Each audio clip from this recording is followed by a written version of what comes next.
solution to the problems that the market creates. We're still here. We're a little woozy, but it would be very irresponsible for us to leave our post as long as capitalism is still around. So we're bringing you more events, not just today's post-pandemic condition, but we have a few coming up that go all the way to the end of the week, and I'd like to clue you into what a couple of them are. So quickly today at 6 p.m., The Neoliberal City After the Plague. Sam Stein, who's the author of Capital City Real Estate and the Gentrification and the Real Estate State, will be on the panel. Carrie Moon, an ex-mayoral candidate in Seattle, Johal from Van City, Office of Van City, and a lot of great people. So that's at 6. On Thursday at 2 p.m., The Weapon of Organization, 21st Century Struggles, and Mario Tronti. Andrew Anastasi has just edited and translated a book of Mario Tronti's writings from Common Notions. So he'll talk about that with Magali Miranda Alcazar and Daniel Gutierrez, Manuel Criollo, and Rene Christian Moyo. So that should be excellent. At 5 p.m., The Age of Circulation Struggles. Camila Vergara will talk about what happened in Chile. We'll have Joshua Clover, Michael Hart, Glenn Coulthard, Nick Estes, Phil Neal, and Sarah Jaffe will be moderating. On Friday at 3 p.m., Abolish the Family with Kathy Weeks, Sarah Jaffe, Sophie Lewis, and Michelle O'Brien. And at 6 p.m. on Friday, we will have Predation Confronts Decline with Robert Brenner, author of The Economics of Global Turbulence and the Idea of the Long Downturn, and Aaron Benanev. So lots of great stuff. We're on our two-a-days now. We need money to keep this going. We're going to return to being live next year. It's our 5th Red May. It's amazing that we've lasted for 5 years without any institutional support, but it all depends on you. And so far, everybody has come through swimmingly each year. You can go to our website, www.redmayseattle.org, and click on donate, or you can go to YouTube. There's a link down there which goes to the donate. And also, when you get to YouTube, subscribe to Red May. We just need a few more subscribers to go over 1,000, and then we will get real-time CC captions for the differently abled. But now I think I would like to turn the event over to our moderator. Samir Gandesha is the director of the Simon Fraser Institute. He is a contributor to the Bloomsbury Companion to Marx and to the Cambridge Companion to Adorno, co-editor of many books, including Aesthetic Marx, and currently from, sole editor actually, from Pluto Press, Spectres of Fascism, Historical, Theoretical, and International Perspectives. I forget whether he's either a Tottenham fan or a Liverpool fan. I don't know. Samir, welcome to Red May. Thanks very much, Philip. And let me say right from the start, kudos to you and Phil for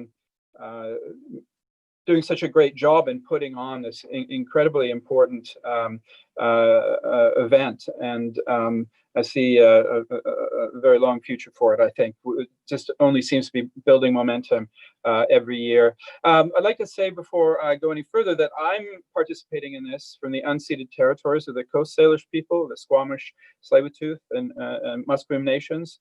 Very important for us to acknowledge in this day and age.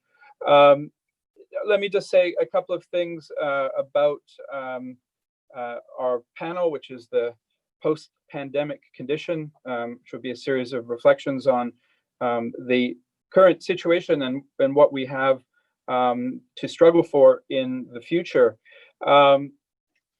We have 4 excellent panelists today: Olafemi Taiwo, Anita Chari, Idris Robinson, and Rocio Zambrano.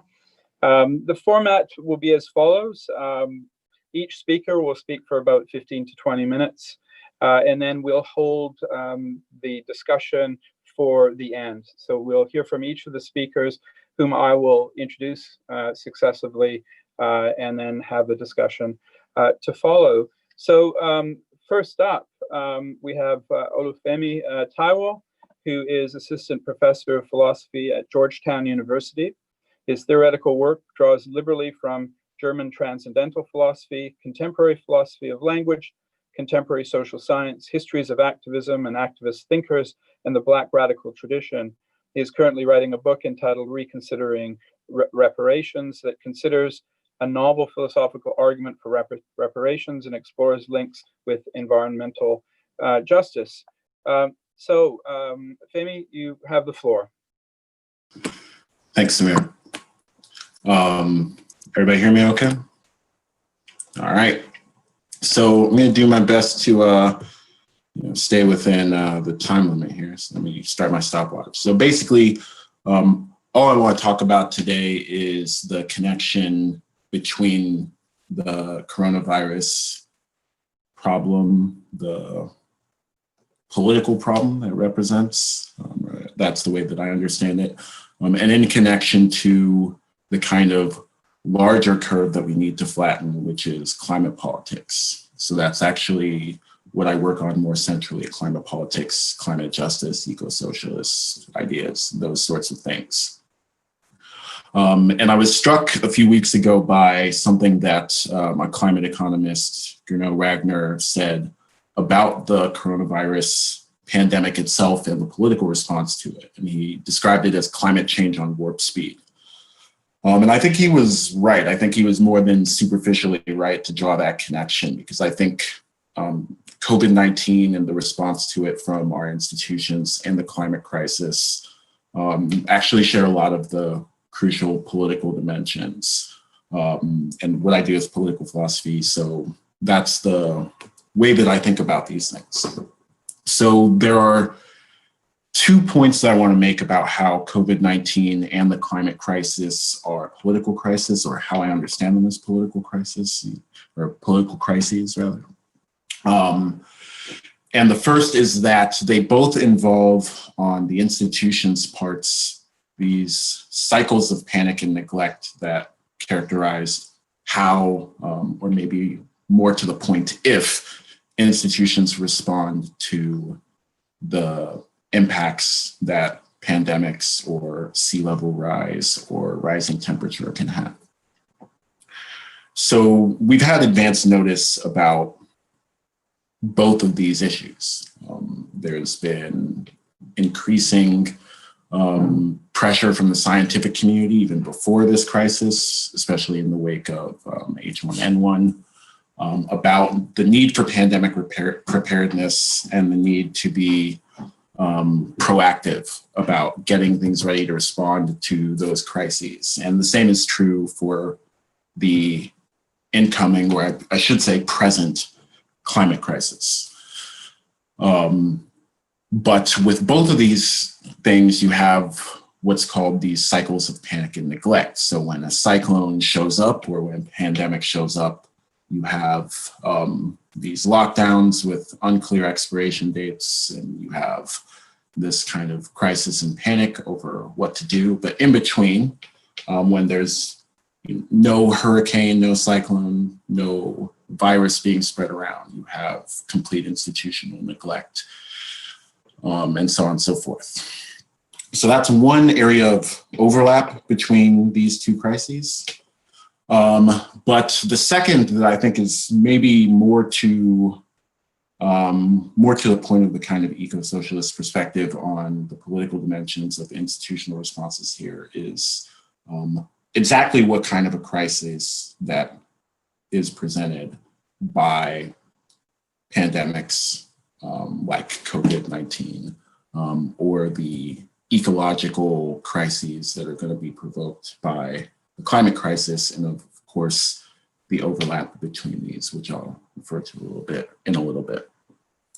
But there's one way of looking at these crises, which is as sort of natural disasters, right? So, you know, something goes wrong in a market in China and a virus gets loose. And what we're facing is the virus. And similarly, in the area of climate change, the problem is flooding, the problem is erosion, the problem is cyclones, the problem is change in rainfall patterns. And obviously these things are problems. No one's denying that they're problems, and no one's denying that we're going to have to confront the virus itself and public health measures themselves. In the case of COVID-19, and no one's denying that we're going to have to confront sea level rise itself as an issue in the case of climate change. But actually what's driving policy, especially the first kind of panicked responses from institutions, as we've seen very clearly and dramatically in the case of COVID-19, and as I'd also argue we're already seeing with the climate crisis, is that you have a kind of ecological, natural framing of the conflict or the war or the problem that we're trying to solve. So we're trying to combat the virus and the spread of the virus and flatten the curve of the response to the virus.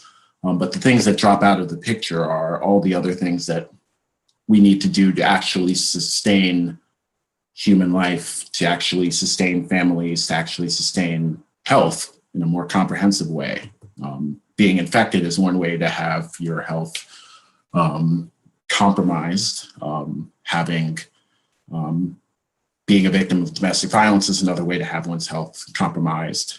And many governments had a plan for one and not the other when they rolled out lockdown mechanisms.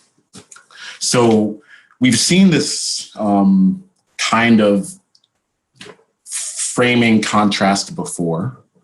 And if you've read anything about famines, how famines are studied, you've probably seen something like that before.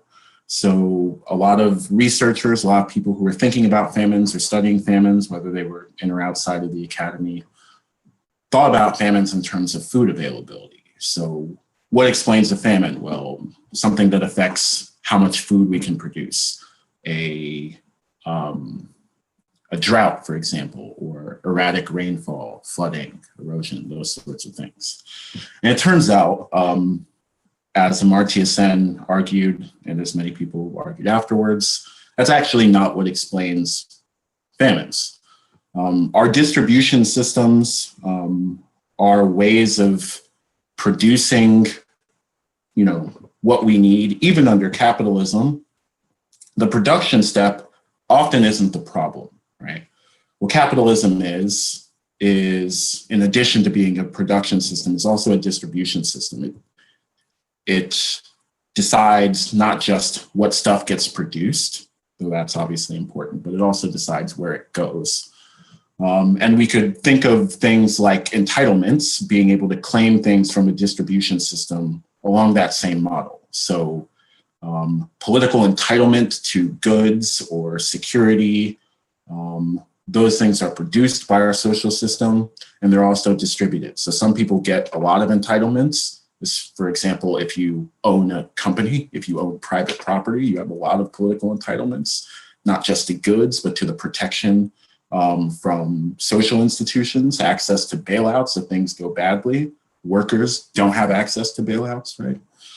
So the distribution of entitlements is also an important aspect of how capitalism works. And it turns out that in the study of famines, that's actually the decisive thing. So in many famines that happened over the century from roughly the 1880s to 1980s, more of them were caused by failures of what Sen calls the entitlement system than food availability. So there were famines in cases where there were full shelves of food, but Sen uses the word entitlements. We could just skip to saying money, right? The economic system both didn't provide an economic floor for people. So when things happened to the economy that disrupted their wages, they couldn't buy food even though there was food available to be bought. And the rest of the political system, food aid, those sorts of things also didn't come through politically because the people who were starving to death were politically disempowered, whether the great famines in Ireland in the 19th century or the great famine of Bangladesh in the 1970s or the great famine that afflicted India under colonial domination from the British Empire. And so the entitlement approach, thinking about the distribution of political power, changes the framework that we use to think about these crises from one that's thinking about them as crises in response to a virus or in response to sea level rise, to thinking about them as crises caused by political power differentials very directly. So it's not just that power differentials affect how dangerous the virus is or how dangerous sea level rise is, it's that the political power differentials, the political injustice, the structural injustices, that is the crisis. And so from that perspective, there are a couple political developments that we should be mindful of. And I'm just going to, in the interest of time, I'm just going to raise them. I'm not going to speculate too much about them. In the United States, if you're watching this from the United States, one thing you should be thinking about in terms of political institutions is the new role that's kind of been conferred to the Treasury Department as a result of the COVID-19 response. So current emergency funding legislation essentially grants the Secretary of the US Treasury basically unprecedented discretionary power over $500 billion of taxpayer money. Regardless of what you think about, separations of power and all that good shit, you should be suspicious about this guy getting this control. Pretty much anyone getting unprecedented discretionary power over that much money in the federal government, but especially Stephen Mnuchin, who rose to political prominence by making money off an incredible amount of foreclosures in the state of California, the bulk of which were faced by working class communities of color, right? Black and brown communities in California. So that's something to keep an eye on. More globally speaking, the changing role of the IMF, the International Monetary Fund. So actually, just a few days ago, Kristalina Georgieva, who's the managing director of the IMF, called for a halt to dividend payments and stock buybacks. So essentially, the things that prop up share values and thus essentially a sort of political assault, you might say, on shareholders who traditionally we might see as the people least likely to be thrown under the bus, especially by organizations who have the role that the International Monetary Fund has. And certainly I don't mean to suggest that the IMF is now suddenly some radical institution. But what this does suggest is something of important kinds of fragmentation within the ruling class, the implications of which are things we should think about. And again, in the interest of time, I'm not going to offer any speculations about what I think about these things, but I'm just flagging them as important. So in the time that I have left, what I want to talk about, what I want to suggest as a way forward is something called bargaining for the common good. And so what I've said so far is to think of COVID-19 and climate crisis as all the way down political crises, at their core political crises, and political crises caused by the lack of power of people at the bottom over these distributive systems that we all live in, rely upon, and contribute to. And so the example that I want to give of this idea of bargaining for the common good, which I'll define in a second, is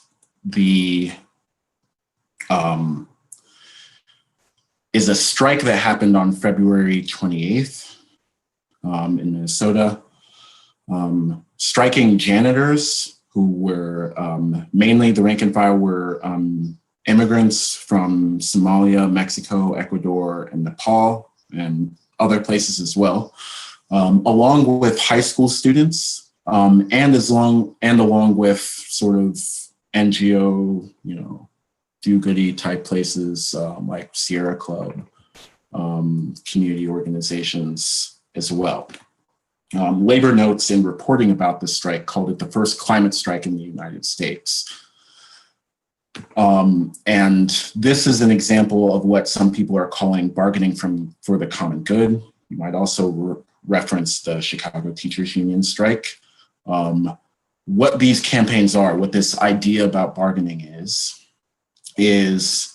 a sort of community labor partnership that brings partners to the bargaining table in union bargaining that aren't necessarily traditionally represented at the bargaining table. So it, of course, has to include workers, but the demands that workers strike over can also have the input of people other than workers or other than the specific workers under who are bargaining for that contract. It can include community groups, it can include youth from the community, it can include people organizing around issue areas. And that's a model that people have used to describe that strike that happened in Minnesota. And a group called Forge Organizing, you can go to forgeorganizing.org, but they've rolled out this map that shows on a map of the United States, all the contracts that they have data for, and it says when they expire and when contracts reopen. So it's essentially the map would allow people in different unions and different community organizations to become aware of what opportunities there are to engage in worker community-based organizing. And I think what I've suggested earlier is that if the crises we're facing are ones around what we can claim from the distributive system, then this might be a model for evening up the power relations across the bargaining table between workers and the communities they come from, that they go back to, that their kids live in, or that their parents live in, evening up the power differential between workers and the ruling class, the bosses, the capitalists, the people on the other side of the table. And hopefully that's something worth thinking about in terms of thinking about the way forward in terms of the COVID-19 crisis and also the climate crisis. Thanks. Thank you very much, Femi. That was a terrific talk, and it's put a lot on the table in terms of what possible strategies might be pursued in the coming weeks and months. Next up is Rocio Zambrano, who is an associate professor of philosophy at Emory University, co-editor of Hypatia, Journal of Feminist Philosophy, and columnist for 80 Grados, based in San Juan, Puerto Rico. She is the author of Hegel's Theory of Intelligibility, and that was published by the University of Chicago Press in 2015, and Colonial Debts, the Case of Puerto Rico, which is currently under review. Her work examines conceptions of critique in various philosophical traditions. You now have the floor, Rocio. Thank you so much, Samir, and thanks to everyone to Philip for the invitation and for the efforts to continue this really important and wonderful initiative to gather and to take a break from capitalism and think together.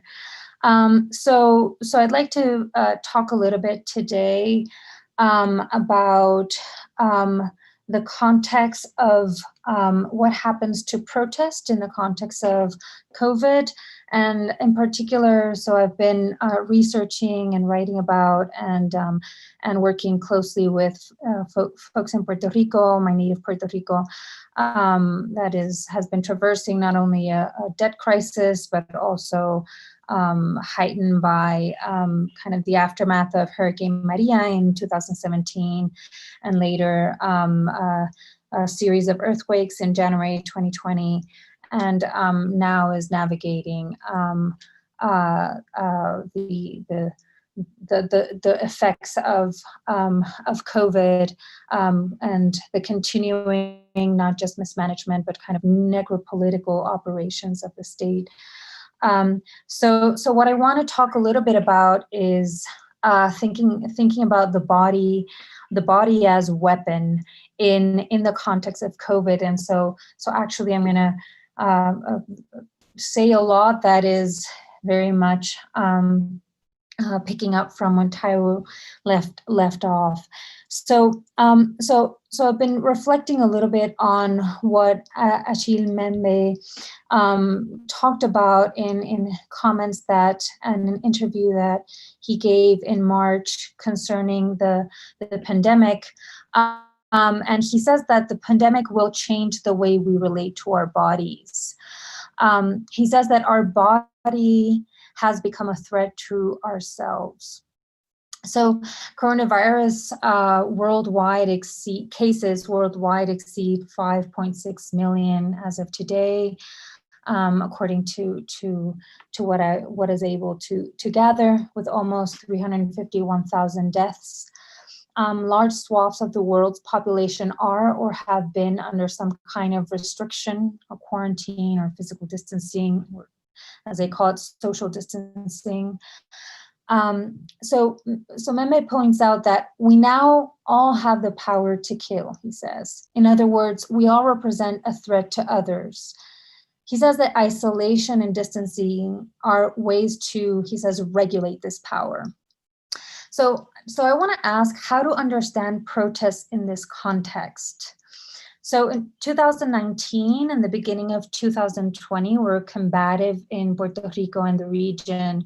So protests in Haiti, the Dominican Republic, and Puerto Rico, as well as in Ecuador, Bolivia, Mexico, Colombia, Chile, among other countries, kind of indicate a fissure in the hegemony, at least ideologically speaking, of, or the hegemony in ideological terms of neoliberalism.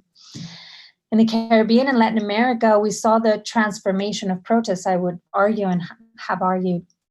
Abandoning party lines, the protests were, at least in Puerto Rico, organic, multiple, focus on the differential impact of neoliberalism, especially financialized capitalism, and its intensification of the racial and gender violence distinctive of capitalism in all of its iterations. The body as weapon complicates, pauses, if not completely, seemingly dismantles resistance, interruption that we saw throughout 2019 and the beginning of 2020. So for example, marches in the 8th of March in Santo Domingo and Madrid were seen as points of contagion. The curfew in Chile, it was continuous with the curfew imposed to neutralize the protests that began in 2019. Now, today we're seeing people in Chile, in Haiti, in Puerto Rico, back in the streets protesting. So despite the lockdown on May 18, hundreds of Haitians took to the streets to continue the demand for resignation of their US-backed president. May 2020, protests over food and lack of work in the context of the lockdown broke down in Chile. In Brazil, people from Sao Paulo's largest favela marched on the state governor's palace to demand more support. In Colombia, people have been hanging red cloths outside their homes when they're hungry. In El Salvador, people have been doing cacerolazos, banging pots and pans to protest against the lockdown. Of course, we have seen anti-lockdown protests in the US, but of a very different kind, claiming the rights to freedom, the need for services, and of course, rejecting government intervention, Michigan and elsewhere.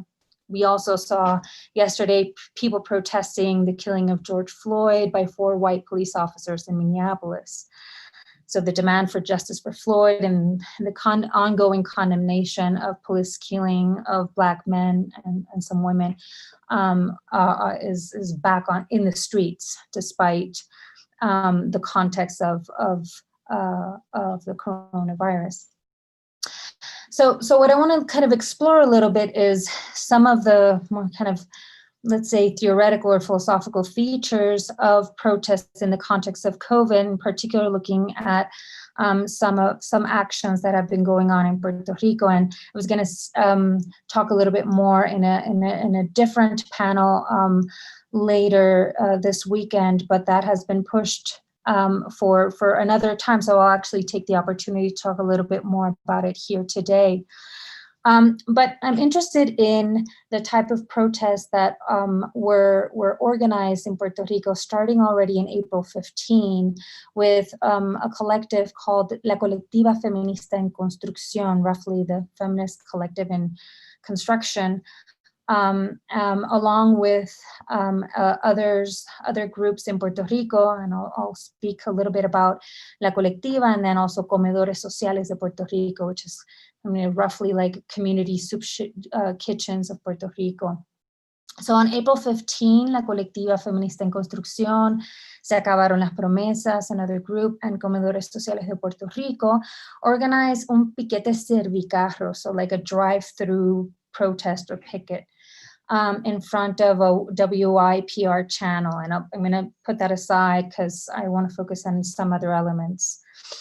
They denounced government corruption in the purchase of COVID evidence tests, the test rate in the territory, this was in April, which was the lowest in the United States, the lack of transparency regarding coronavirus data in Puerto Rico, the government's responses to the press, the punitive instead of public health perspective. This action coincided with another kind of caravan or drive-through protest in front of the Capitol from ambulances. So paramedics were demanding that incentives of an executive order be extended to private and municipal paramedics equally. In a health system privatized and collapsed by a fiscal crisis that the territory is or has been navigating, this essential workers did not have any relevant protections. So these demonstrations brought complaints to the streets that were circulating already through campaigns launched by Ayuda Legal Puerto Rico, Taller Salud, Coordinadora Paz para la Mujer, Colegio de Trabajadores Sociales, among other organizations. So taking La Colectiva's claims as an example, organizations have denounced the government corruption and inefficiency, lack of access to information, the rise of domestic violence in the context of the quarantine or the lockdown, unattended unemployment claims, and denied nutritional assistance requests. They have pointed out that the lockdown or the quarantine is not accompanied by attention to the material conditions of the citizens at home, which really intensifies hunger, the housing crisis that has been ongoing because of the debt crisis, gender violence, and the lack of access to information in the indebted territory, which has been navigating the set of conditions and kind of increasingly intensifying with the hurricane, with the earthquakes, and now with COVID. So for example, this was in April, the 75,000 unemployment claims filed in April are added to claims that had not been addressed. And for example, and those which were 300,000 are total claims to date, or in April actually, do not include those who are self-employed or undocumented workers. Meanwhile, there's a $9 billion in reserve to pay a debt generated by a colonial political economy. So caravans and drive-through protests continue, and there's been a different set of formations and transformations of protests in this context. But I want to focus here, just thinking about PEME, on a protest done in April 17, in which La Colectiva Feminista en Construcción, this feminist collective that draws from decolonial and Black feminism, did. And they named this protest una compra combativa, which is like the combative grocery shopping. And they basically just addressed citizens standing in line at 2 supermarkets in San Juan, and discussed with them the situations of concerning tests, lack of resources in the homes, and government corruption. Now, they complied with rules of physical distancing. However, they really focused and centered the body. So 6 feet away, wearing gloves, wearing masks, but they were bodies in resistance, bodies in denouncing, bodies in solidarity. So this is consistent with a set of tactics that La Colectiva Feminista en Construcción have been employing since 2016. For example, in 2015, they did a Black Feminist Friday, which they did they also interpolated and talked to people waiting in line in during Black Friday, waiting in line to get into stores, and linking the debt crisis, consumerism, colonialism, capitalism. They also did a plantón or a sit-in in 2018 calling for the declaration of a state of emergency concerning gender violence. They did a feminist embargo in 2019, basically closing down banks to invert the fact that actually the banks were the debtors rather than the creditors. So they have basically, the Colectiva Feminista en Construcción, their tactics generate power by subverting the state or capitals, the state and capitals, technologies of subjection through subjectivation, and the temporality, the desire, and the perception they institute or install. So consistent with this tactic, this combative purchase, or una compra combativa, so this combative grocery shopping, subverts the body as a weapon, making it a site of solidarity. So the Colectiva's consistent denunciation and confrontation with the state, and with the state that functions as an apparatus that actualizes the aims and needs of financialized capitalism in the colony, is really a set of tactics that invert the positions of the power that debt generates. So debt operates by positing an asymmetry, the creditor-debtor relation. This asymmetry captures not only present, but also future time, labor, body, land, coasts, etc. The indebted is disempowered when established as culpable, in need of heeding an injunction to pay with life itself through austerity, through debt restructuring deals, through taxation. The indebted colony is summoned to pay with life itself through raised utility costs, lost pensions, foreclosed homes, evictions from private and public housing, unaddressed gender violence. Yet the indebted here is in fact the creditor. Since its inception and in altered conditions today, through debt and within neoliberal financialized capitalism, Puerto Rico's colonial political economy creates and captures profit through extraction, predation, expulsion, exploitation, dispossession, but also forms of experimentation on bodies of women in the mid-20th century, but still, like, Monsanto has a very big role in Puerto Rico.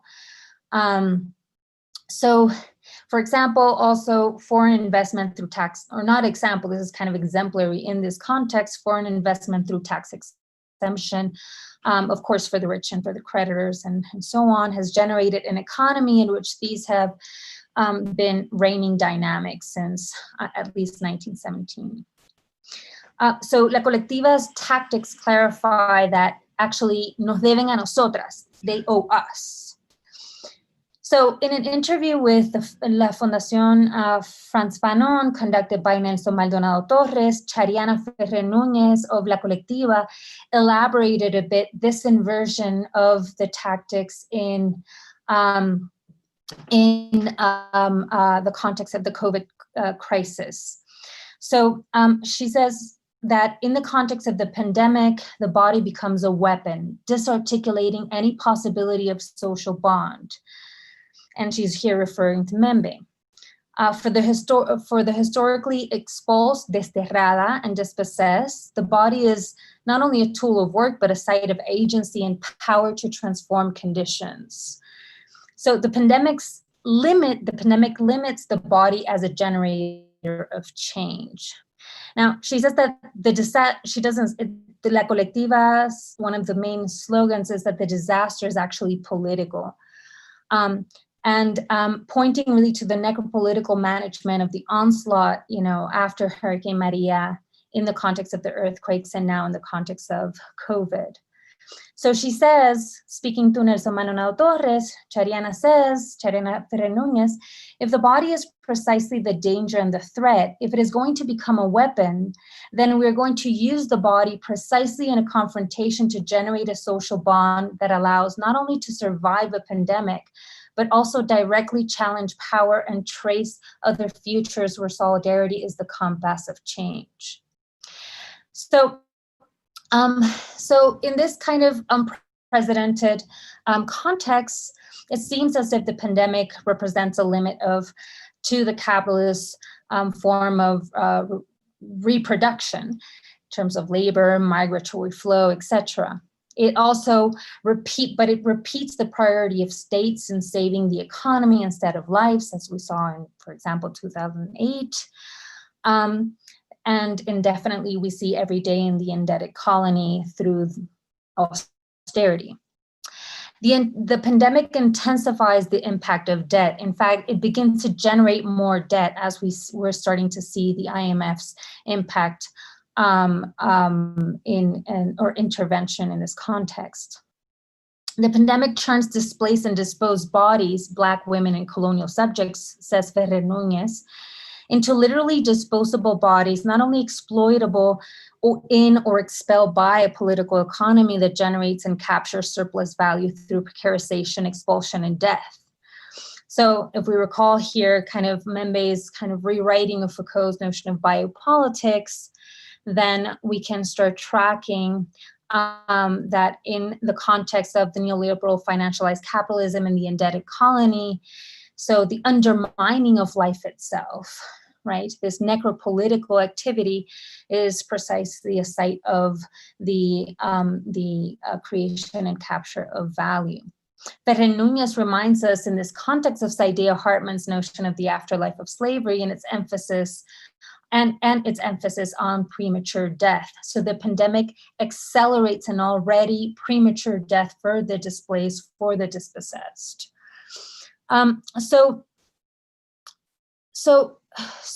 seeing as I'm running out of time, so one thing that is key to what Ferrer-Núñez articulates in this context is that to also focus on the fact that the dispossessed are those who care, who feed, and who resist, she says. In Puerto Rico, practices the networks of mutual aid or autonomous organizing that generated and consolidated in the aftermath of Hurricane Maria really have started to articulate a politics of solidarity around what Ferrer-Núñez says, back to the basics, right? Around a recognition of life itself. The lockdown shows an inaccessible medical care in a collapsed and privatized system, homes stolen by displacement, evictions, unpayable rents, food denied in the closing of school canteens or comedores, in the lack of resources or money to shop for groceries, undermined work for those who live from paycheck to paycheck from day to day and cannot actually stay at home, and so on.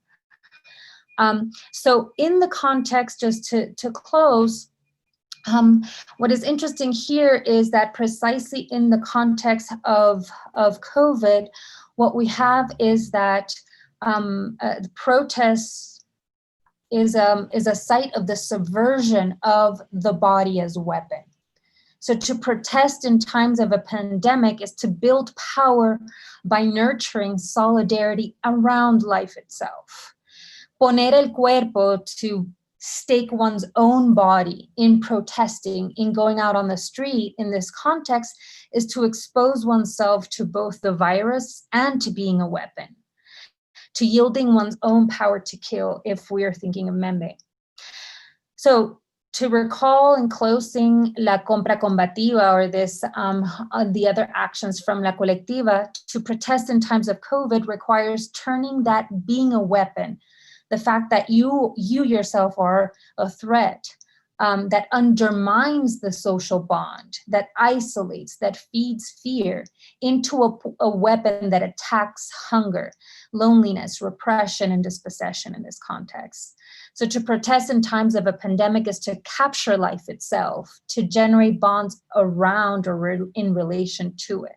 I can talk more about some of the actions that they've been doing with Los Comedores Sociales, which actually really draws out even more this point, but I'll stop here. Thank you.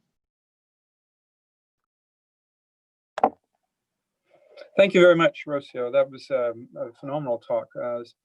So much there to discuss further. So next up is Anita Chari, who is Associate Professor of Political Science at the University of Oregon.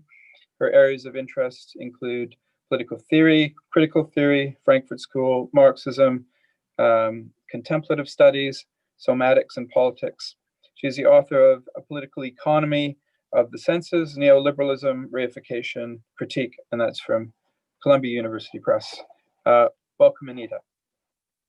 Thank you, Samir, and thank you everyone. Thank you for these amazing talks. I'm just really excited to be part of this panel, and thank you, Philip, for having me here. So I suppose I'll just begin with the thought that I'm still very much in the pandemic condition, as well as I think all of us are, rather than post. I feel a commitment now, perhaps more than at any other time before, to turn my attention to experience, really, to this experience. And in a way, to turn the volume down on a certain way that I've done critique before, to live rather than to make sense of something, to include this process of inhabiting the breaking down of ways of life and of making sense as itself part of critique. This strikes me as a perceptual orientation that I think is important in moments of what we call crisis.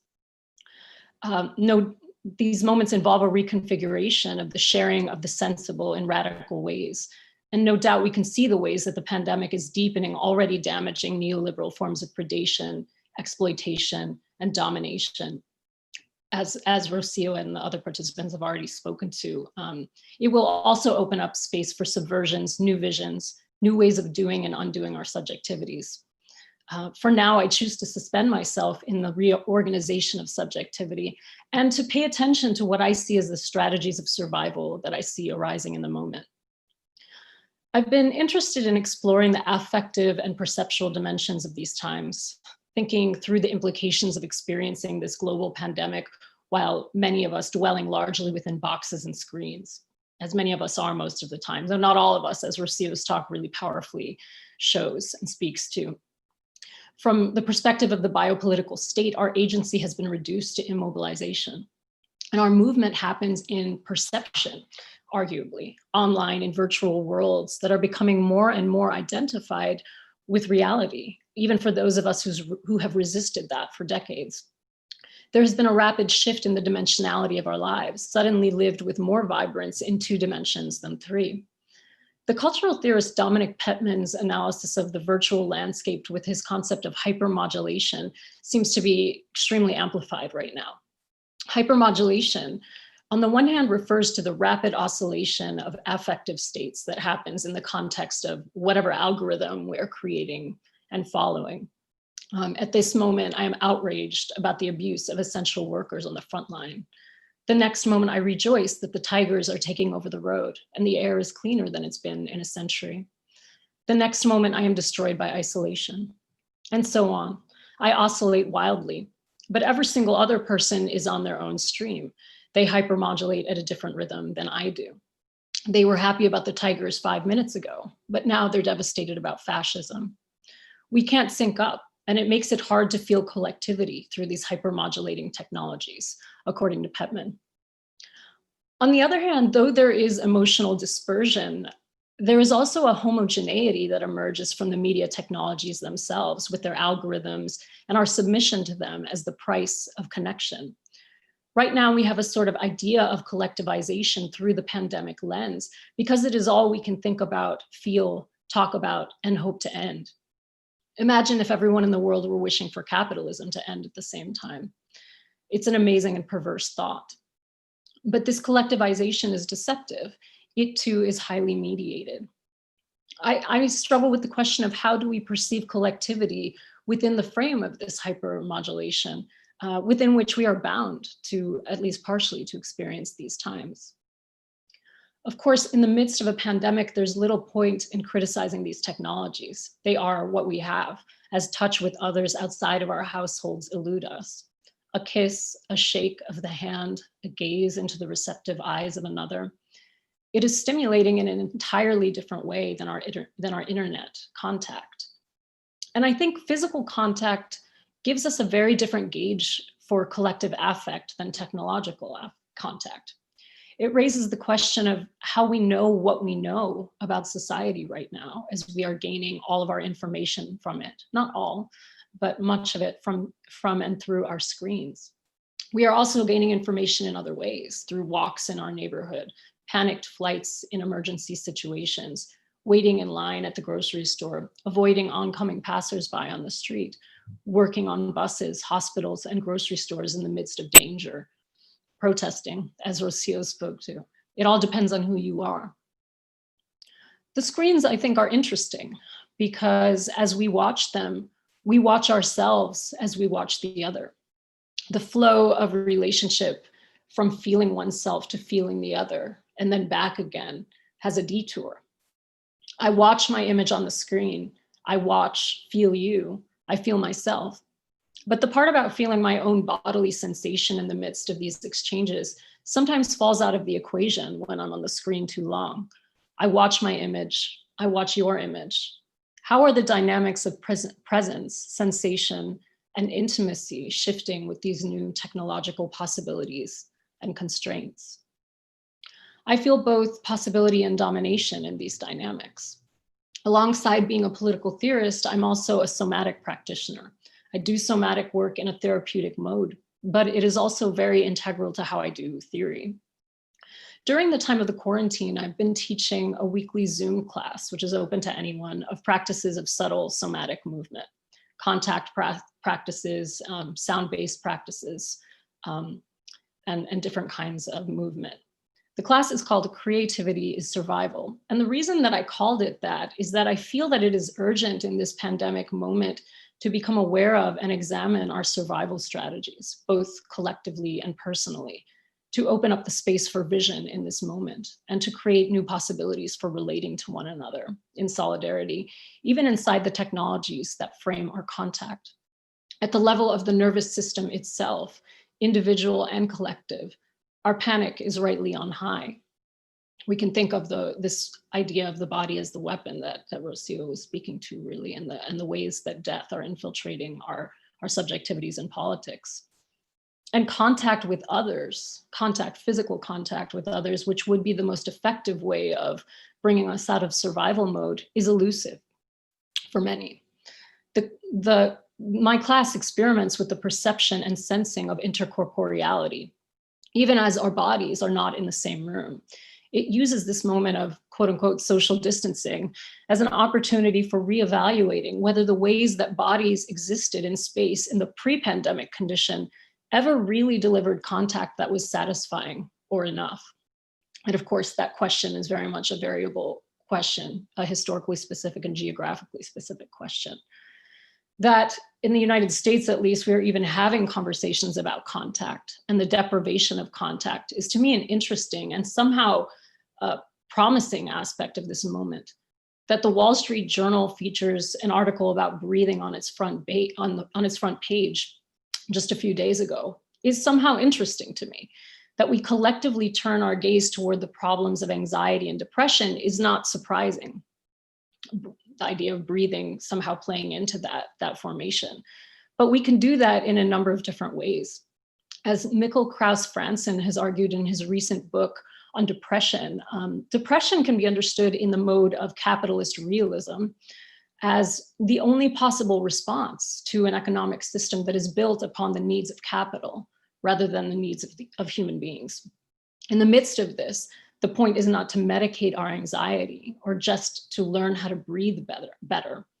It is to understand that this society is unsustainable at the cellular level, at the level of every breath, and that this pandemic bursts the fissures that were already unlivable for many. These observations raise the question for me, which seems so fundamental to this moment: what do we exchange for bare survival? What do we exchange for life itself? In a system in which everything is quantifiable and exchangeable, reducible to exchange value, life is the one thing that defies calculation. It therefore becomes the site of our greatest compromises. I'm reminded of a work by the conceptual art duo Claire Fontaine, who I'm in the process of writing a book on. It's called Untitled: Study for Toilet Snorkel, US Patent. And basically it reproduces an illustration of an American patent from 1982 for a device that is designed to help people find air to breathe during a fire by breathing air through a device called a toilet snorkel, a tube put down the toilet to find air in the sewage pipes. And this was actually a real patent. They're ready-made artists, and so they adopted this patent as a kind of pattern for work that they made to reproduce it. The idea, I think, is that sometimes we must breathe shit in order to avoid something we fear is even more deadly. But the strategy for survival may be worse than the danger that we try to avoid. Far from moralizing against the trades we make for survival, I believe we need to examine these emotional knots, extending a gaze, a penetrating gaze into the microscopic exchanges, joys, pleasures, and pains of our daily transactions, particularly in this moment of heightened intensity. Well, on the one hand, intensity, and on the other hand, of boredom for some. Critique, in a way, is also a matter of survival, I think, but not in the sense of the survival of bare life, but rather of the survival of those impulses to freedom and intensity that are or could be killed by the commodification of existence. And so sustaining those impulses to freedom in the midst of this moment in which the survival impulses can often kill them, I think is something that has really interested me during this time. I suppose I would just conclude by saying that, I've been interested in thinking about the spaces, virtual spaces, of course, now that I'm inhabiting. And another place that I see this issue of survival really surfacing, survival, life, and care arising, is within universities in a way that I hadn't maybe, on one hand, hadn't expected it to happen that way. On the other hand, I think there's a cynical reading of how many of us who work at universities can see universities extending a kind of language of care now in the context of the pandemic in a way that's different than before, that all of a sudden I receive emails from university administrators telling me that I should care. And I do care, I very much care. And I've cared before about the bodily and affective lives of my students, mostly because I think that it actually is part and parcel of what we're doing when we're doing inquiry, when we're doing critique, when we're learning. We're creating learning communities that, for me, are not separate from those affective sites. So on the one hand, when I hear these things coming from institutions, there's a part of me that rebels against the way in which institutions can so quickly use the language of crisis and pandemic in a cynical way. On the other hand, I do see an opening there. I see an opening for us to think about how we can reevaluate really the use value of knowledge, to really think about what is knowledge worth in this time. And I think that when we're in the context of a pandemic, we know with more certainty what it's about. It is about, as Rocio spoke to, about solidarity. It is about really creating creating a connection with the society in which we live, and reinvigorating spaces for freedom and impulses for freedom amidst a society that tries to constantly kill those impulses. So I suppose I will end there. Thank you so much, everyone. I really look forward to the conversation. Thanks very much, Anita. So last but not least, we have Idris Robinson, who teaches philosophy at the University of New Mexico. His current research explores the continuities throughout Wittgenstein's extended logical investigations into the classical problems of Western metaphysics, with an emphasis on paradigms, analogical reasoning, and aspect perception. As a side project, he has also worked on advancing a series of strategic speculations on the complete and total dissolution of bourgeois society through the pure means of destituent power. Welcome, Idris. The floor is yours. Thanks, everyone. So what I want to do today is go over a few rudimentary thoughts that I developed during a class on coronavirus. And they're really rough, but you remember what Hegel said about owls. So the course came about because, as probably most of you, the course went online, all the courses went online. And I thought it was a little bit insincere to just go on as business as usual as they wanted us to do. So instead of talking about Plato and the ancients, we switched things up and we went over recent reflections on the coronavirus. So what's more, I think, it's more important at least, is that the shift to opening up the course online allowed us to go beyond the typical stifling academic confines. And I'm mentioning this because I think it's important for us to figure out ways to subvert for our own ends this global push towards remote education. And this may seem like a really insignificant gesture, but we have to continue to try to mobilize and disrupt. So with that said, I want to thank all my students and all my colleagues who took part in the discussions in this really strange experiment that we did. And of course, the biggest shout out goes to all the proletarians who joined the discussion. They were the real Gramscian organic intellectuals. They show that, that they can think on the fly and come up with really powerful ideas. So, and more importantly, at least in the context here, they were very crucial in stimulating these thoughts. So to go over some of the course material, we read Zizek's new book entitled Pandemic, where he revised Rosa Luxemburg's choice between socialism and barbarism in the face of the coronavirus. We read Badiou's On the Pandemic Situation, where he argues that the coronavirus is very serious, but it doesn't amount to an event. And we did a week devoted to Foucault, which I think you have to speak about Foucault when you talk about disease and epidemics. You can't go without mentioning him. And finally, we discussed the controversial articles on COVID-19 by Giorgio Agamben. So he's who I want to talk about today. So as is well known, Agamben sparked outrage recently by denying the severity of the disease in an article he wrote in February for Il Manifesto. I have a strong suspicion that out of all the scandals that he's found himself in, this one has generated the most controversy. In fact, if you Google his name, you'll find mainly now a bunch of hit pieces on him. So I don't want to front, it's a little cringy if you actually read the article from Il Manifesto, where he, quote, doubts the alleged epidemic of the coronavirus, end quote. But I think that now that the initial panic has dissipated, I've come to find the backlash against Agamben to be far more troubling than his little faux pas. Specifically, what I find most objectionable is the extremely self-righteous posture that his detractors tend to assume. In particular, what seems to enrage Agamben's most vocal critics is his claim that social distancing is the very height of anti-sociality. In response, they contend that real human solidarity and real human compassion involve following the stay-at-home order. In other words, they have each taken up the jingoistic slogan, stay home, save lives. But for me, that sounds a little too much like, if you see something, say something. For instance, one of these justifications for social distancing states, quote, we care about these people because they are our kin, our friends, and members of our community, end quote. Yet, now that we have seen how this is playing out, I think we all need to ask ourselves, who are not and cannot be a part of these well-circumscribed communities. Also, I find it odd that someone could be so self-congratulatory about doing nothing, especially when an Amazon worker delivers everything that you could ever want. Moreover, This sanctimonious inactivity is designed to ignore all those excluded by the protection of the quarantine. What I suspect is that Agamben's legion of academic critics were really trying to cover up their fear, since rather than terrorism, the new enemy of society is a virus that hits very close to home.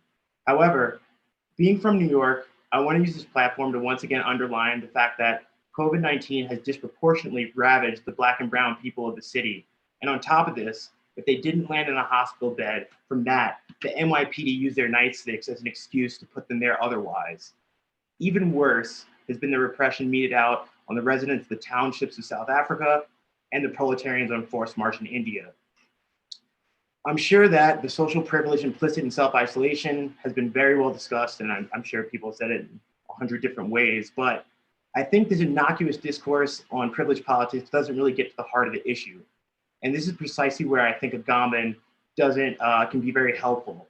In Homo Sacer, he explains how, quote, today's democratic capitalist project not only reproduces within itself people that are excluded, but also transforms the entire population of the third world into bare life, end quote. And I think Rocio touched on with mentioning Saidiya Hartman, that there's this acceleration of death going on in the pandemic due to the pandemic as well. So indeed, the pandemic has thrown this tendency into sharp relief. That is to say, staying inside is a civic duty that might save lives, but is nonetheless premised upon exposing the mass of the disinherited to death by either disease or the state. So instead, I want to look at the strengths and weaknesses of Agamben's interpretation of the current pandemic in another way, through the lens of the medical anthropologist Andrew Lakoff's breakthrough studies on international public health. According to Lakoff, the shift from prevention to preparedness after the Cold War entailed the construction of a global health security apparatus that focused specifically on categories of emerging infectious disease, such as the novel coronavirus. It is an approach that develops techniques that can anticipate and manage certain deadly pathogens, such as Ebola, SARS, and other highly virulent influenzas. A distinguishing feature of global health security is that it prepares for outbreaks that tend to originate in the developing world. However, rather than eliminating them, it seeks to contain these pandemics before they wreak havoc in the West. It should be noted that remaining ready for the next flare-up in the hot zone requires a massive amount of investment in international disease surveillance, coordination of various public health and scientific organizations, the stockpiling of an abundance of medicines, vaccines, and PPEs. In turn, it is no surprise that a very common complaint about global health security is that it diverts a massive amount of resources from beleaguered medical infrastructures found in the former second and third world. That is to say, it is a strategy that is exceedingly concerned with the mere possibility of pandemic, yet at the expense of populations that continue to suffer from very well-known diseases such as HIV/AIDS, malaria, and tuberculosis. Given the immense disparity, you can see why someone like Agamben might be wary of what may initially appear to him as a potential threat, because even if the panic proved to be well-founded, the existing measures for containing a contagious epidemic always presupposes that the wretched of the earth will be consigned to misery.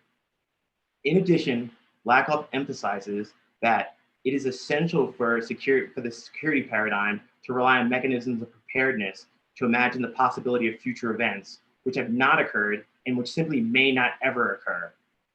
These projections lead to what he calls a peculiar, quote, mismatch between the rationality of preparedness and the existing experience of the disease.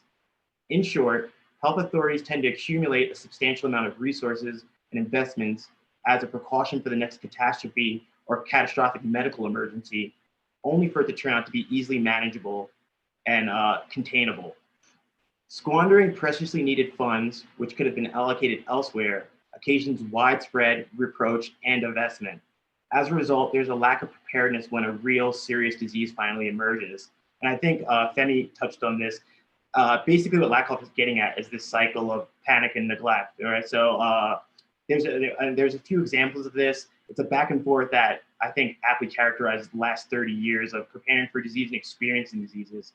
So from the repeated outbreaks of Ebola to the initial warnings of H1N1 at the turn of the century, to the recent outbreak of the Zika virus scare in 2016, we have this back and forth where we're very prepared for one disease and it turns out to be not so bad. And then there's all this criticism about over-preparedness.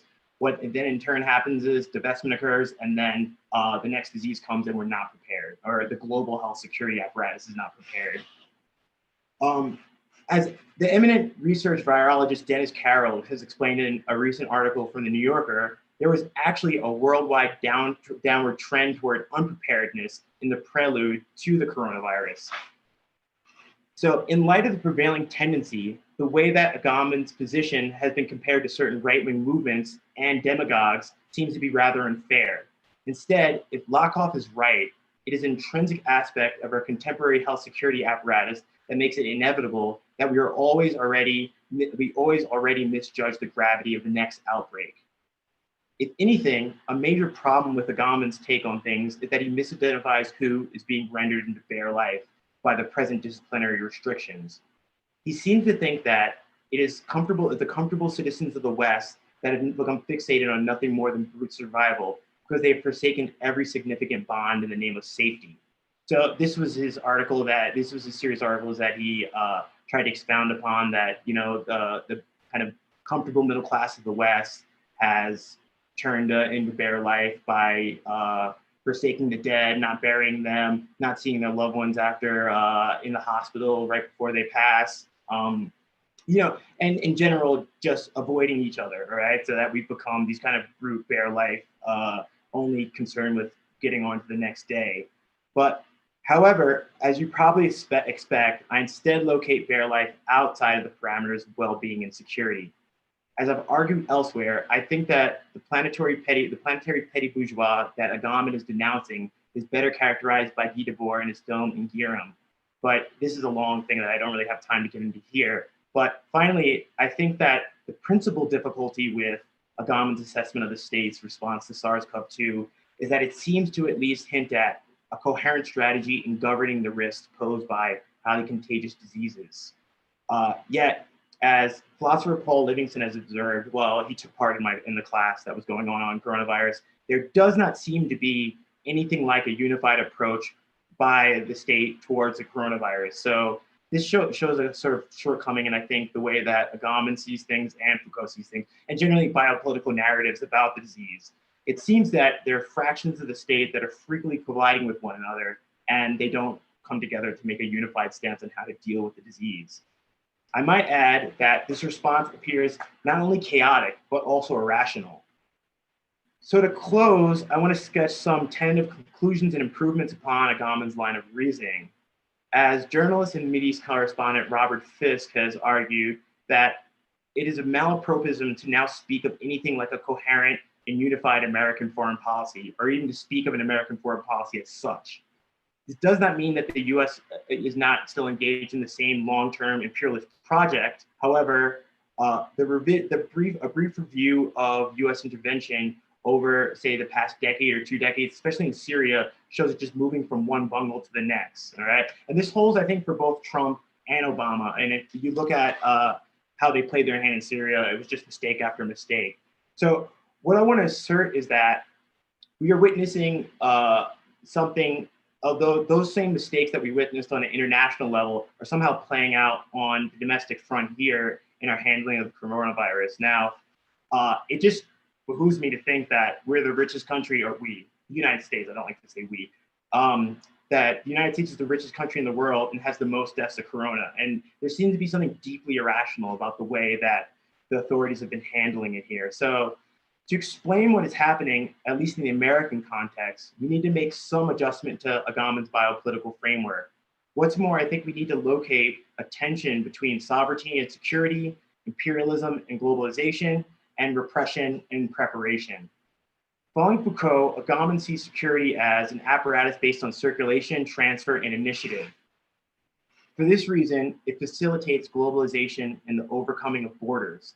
Also, like Foucault, Agamben takes security to entail mainly the governing and managing of disorders, such as food shortages, natural disasters, and in our case, pandemics like the coronavirus. A related feature is that Napoleonic wars between sovereign states give way to more police actions. However, while both thinkers claim that secularization is now an ever more however, both thinkers claim that securitization is now and ever more becoming the dominant paradigm, what has at the same time occurred is a countervailing trend where America has begun asserting itself in the guise of an ancient empire. Now, we have to remember that over, say, the past 3 decades since the collapse of the Soviet Union, more and more America takes on this imperialist stance, and in fact, it's engaged in more wars in the past 30 years than it has in maybe the past century. And Afghanistan has been its longest one. So we're going to have this tension between the security paradigm that states that wars of this kind or full frontal kind of Napoleonic wars are fading, but the United States is proving to be the exception in this. And it affirms itself, and it continues to affirm itself with global ambitions for domination. Hence, global security and sovereignty tend to contradict each other on the same stage. And I think this goes some way towards giving at least a preliminary account of the kind of irrationality that we saw in foreign policy over the past decade and what we're seeing now on the domestic front in handling of the coronavirus. But so I guess it's about 15 minutes. So either way, I want to close by denouncing the misery that both of these forces have inflicted on the excluded within the American borders and outside of the American borders. And hopefully, the more we understand its functioning and capture how it works, we can get closer to toppling it. And last but not least, just because I have this platform, all power to the insurgents in Minnesota who have been going on rocking. All right. Thanks, guys. Well, thanks very much, Idris. I very much second that sentiment. Good. So we are now at just about 2:15, and we have the session until 3. So we've got plenty of time for discussion. And essentially, what I'm going to do is I've been sort of hooked up with the questions that have been coming in. They've been sort of kind of streamlined a little bit and then forwarded to me. So I'm pretty much going to relay them more or less in the order in which they arrived. So the first one is for Femi, and that has to do with whether you think there are any specific historical conditions that give rise now to this process that you described of bargaining for the common good. So I'll put it with you, Femi, first, but then if others want to also weigh in, if you just raise your hand and then I'll call on you and then you can unmute and respond. Okay, thanks. Go ahead. Awesome. It's a great question. So just to say quickly, I think that it's the kind of convergence of two historical trajectories, one long and one short. The long one being the erosion of various organized left institutions, most dramatically unions, right? But also ideological left organizations, CPUSA, for example, so on and so forth. All those are much less powerful now than they were a century ago. And that trajectory combines with an ideological trajectory of the last decade or so of people becoming increasingly sympathetic to left politics, increasingly hostile to the Republican Party and more the liberal center. And because of the longer trajectory, the organizations and struggles that would have absorbed that ideological energy don't exist. And so I think that's what's pushing this kind of coalitional, we need to cobble together, whatever kind of mass we can, as opposed to a more kind of segmented version of worker struggles that we might have had in the absence of that longer trajectory. So that's my guess.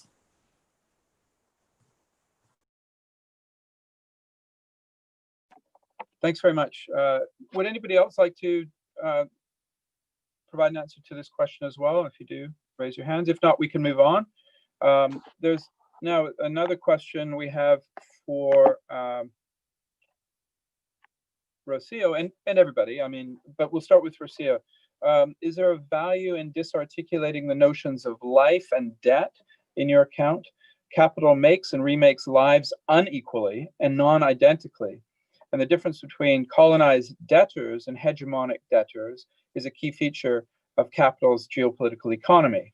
Question, so isn't it? Totally agree with your take, but aren't all bodies weapons? Does this re-articulate life and death and debt through what bodies do and for which aside? I hope that makes the kind of sense, but that's essentially the question as it came to me. So Rocio, and then if others like to join in, just please raise your hand.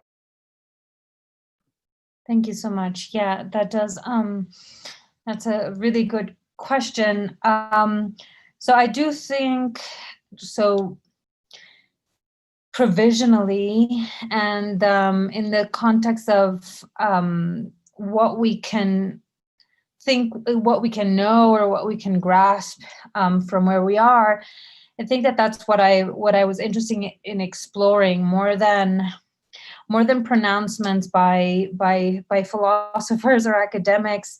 What has been important to kind of try to access is what are folks in different communities and in different locations, how are they addressing their needs, and what are the needs that are pressing.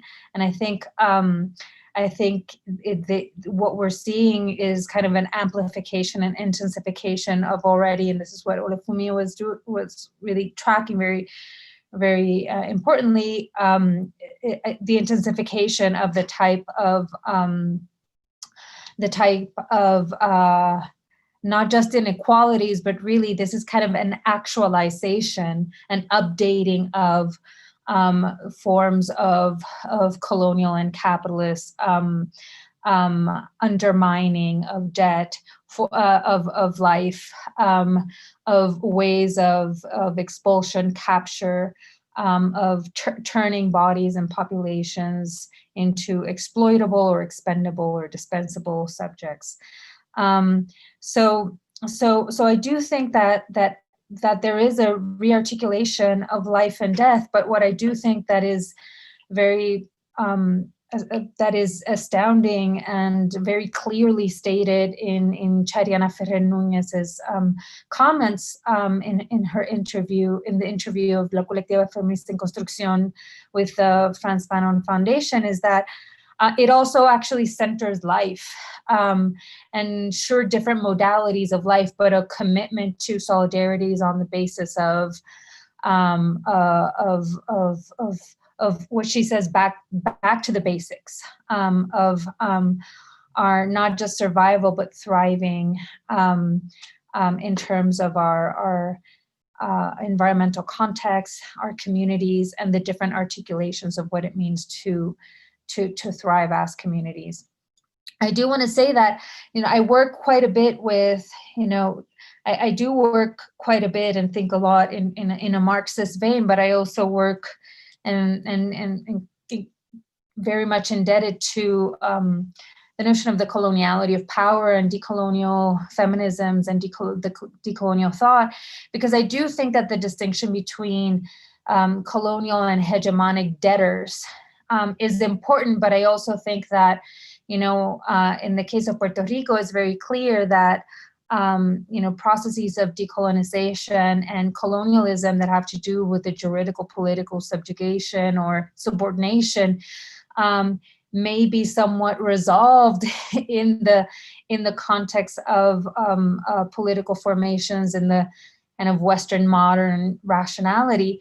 But certainly they don't necessarily resolve the ways, the type of race, gender, class, and sexuality hierarchies that are actualized, that are constantly being reformulated and reinstalled and shored up in precisely moments of crises like this. So I do think that there are really stark and important differences to be held or to be tracked in terms of colonial and hegemonic subjects and populations, but also to track the points of convergence and the points of possible coalition, precisely because of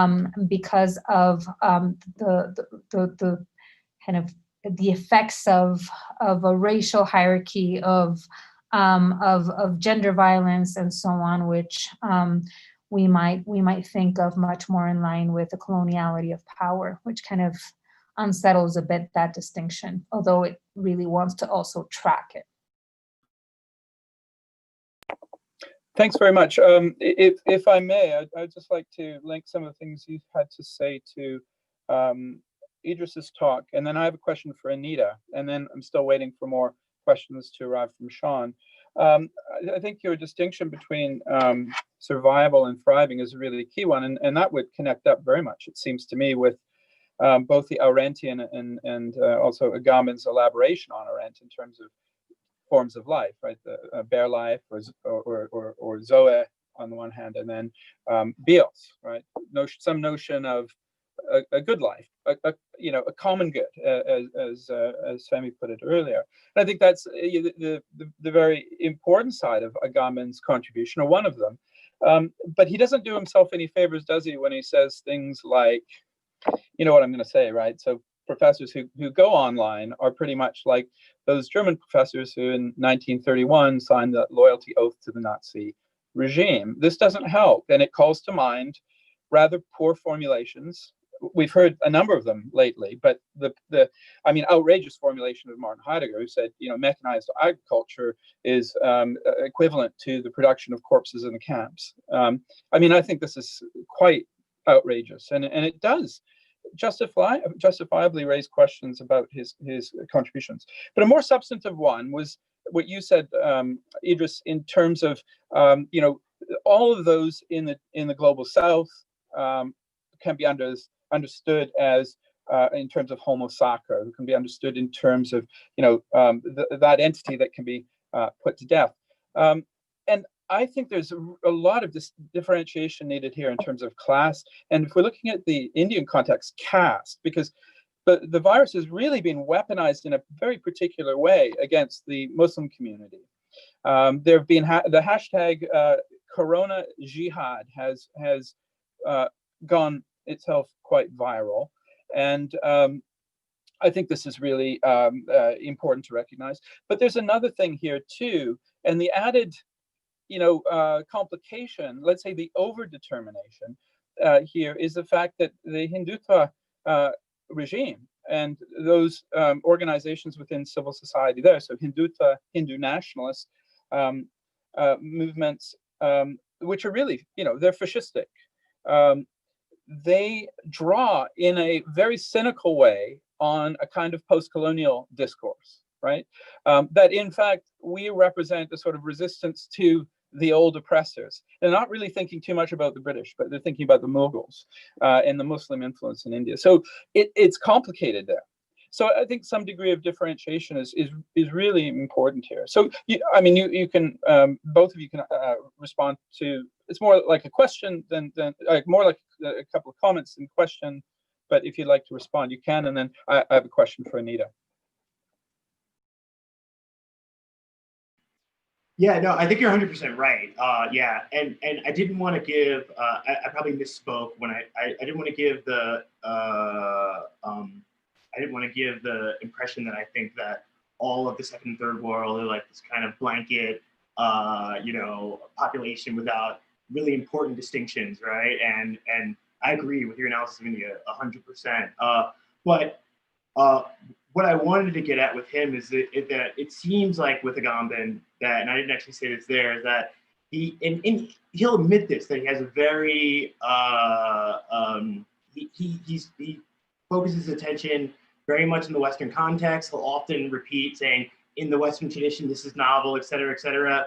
So when in those articles, what I found was just, the most backwards part of his articles was to declare that the bare life being produced was the person inside, the middle class, professional inside, who,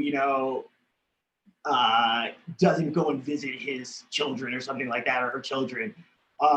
when, you know, you see just the march of those proletarians from the factories in India. I mean, that's the real problem here, right? And I'm not going to cry crocodile tears for someone who could just sit inside and, you know, hang out on the internet for 3 months and watch Netflix. But you're 100% right. Point well taken, for sure.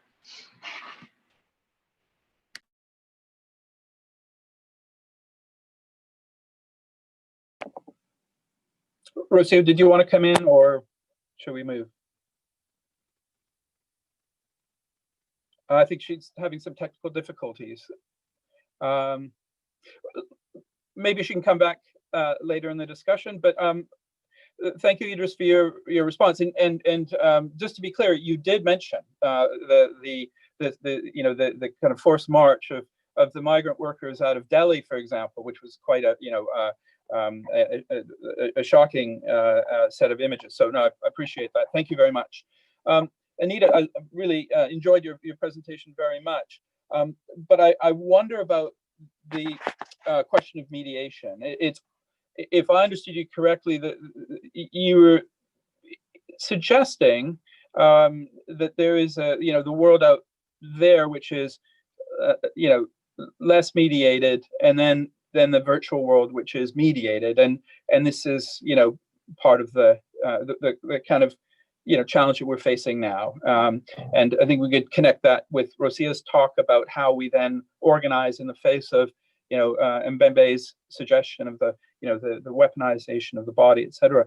But I'm wondering if you wouldn't see the mediation of say Zoom or other platforms really in terms of a kind of heightening, and therefore on a continuum with what we actually confront in the world out there, in the supposedly real world, insofar as it brings into very stark kind of relief. You could say the three Lacanian registers, right?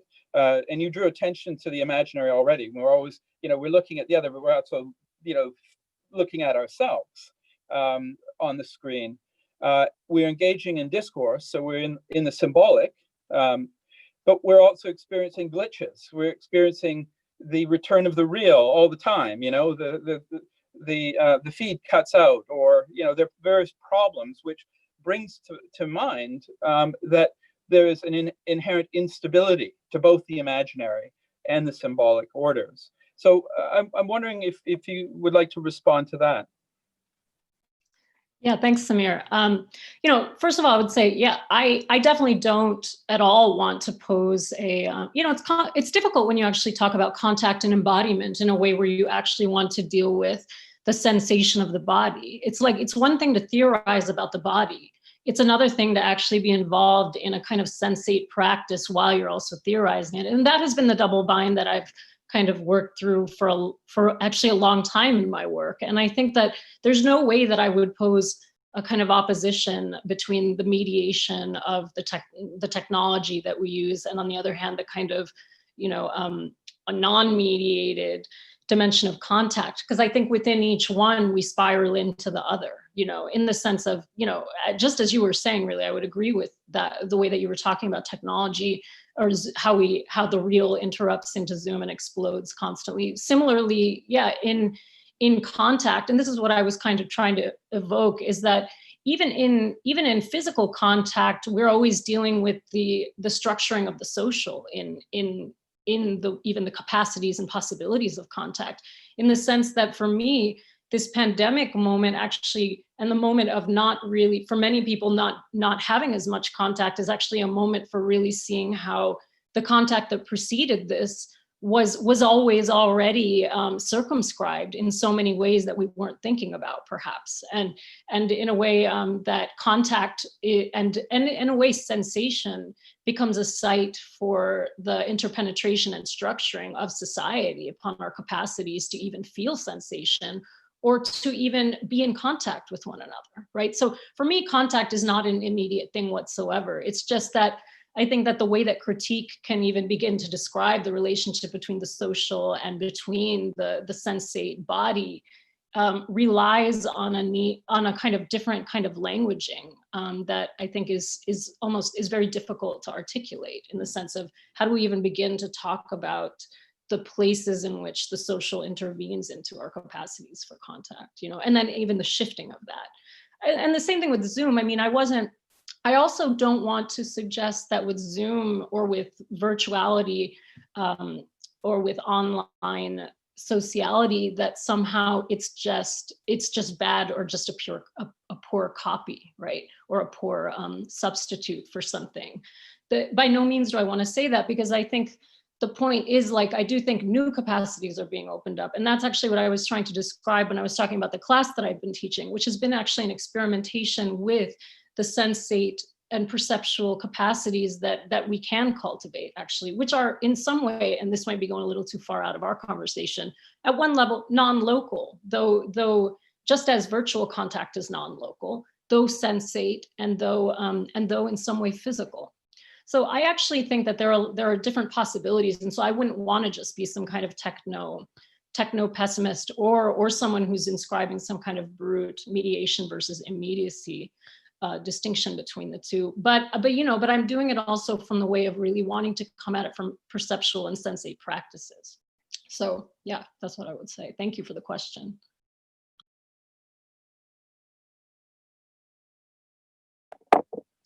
Thanks very much. I'm just going to now call up the next question. We've got some excellent questions here. Would you all speculate as to where you think the pandemic, as a global health crisis, economic crisis, and geopolitical crisis, is pushing the state order?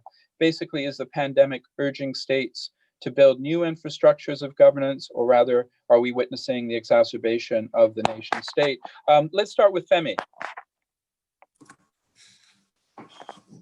That's an interesting question. I don't think there's any coherent story to be told at the global level. I think,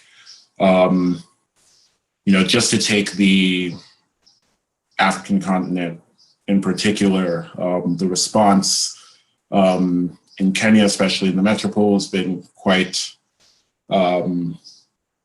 authoritarian, I suppose, quite violent. And it's unclear how well organized beyond that.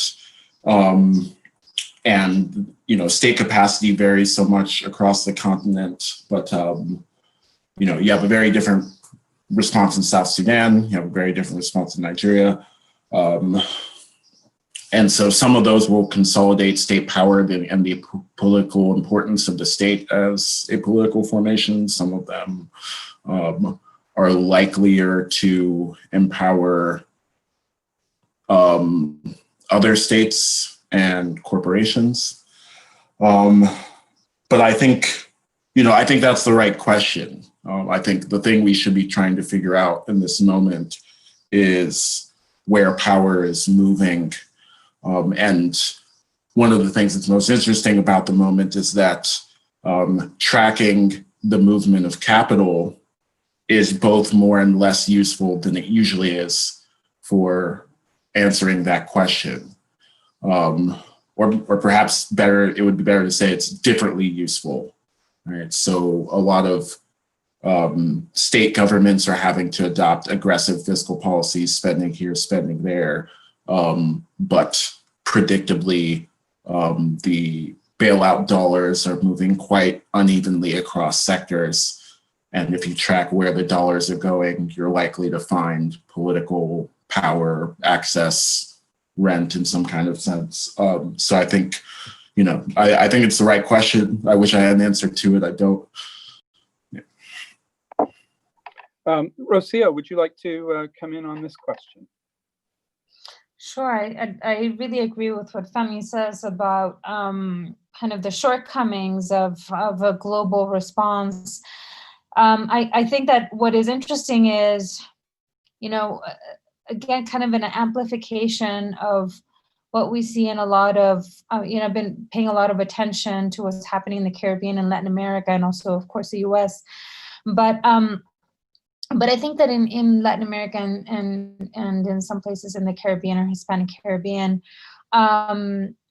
what this kind of structure of forms of contestation that run along confrontations with the state or autonomous organizing of different sorts and being articulated from different traditions. Everything stemming from, kind of anarchist tendencies to indigenous and other racialized populations, the ways that they're responding.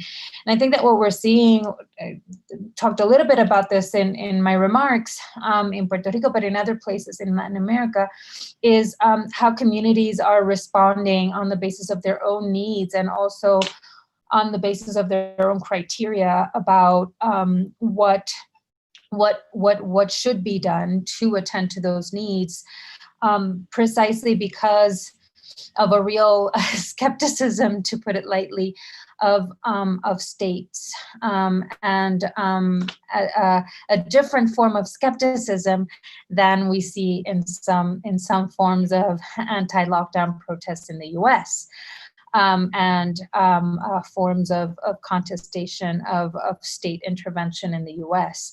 These are indigenous communities in Central South America or mostly Black communities, or in Puerto Rico, different impoverished communities who are responding on the basis of their needs and who are confronting the state or forms of negotiating the state in order to kind of capture and subvert the resources, knowing well that the state is actually not going to fulfill their needs, and that the state, a lot of state actors are actually, we're seeing a lot of corruption and a lot of, forms of kind of political opportunism.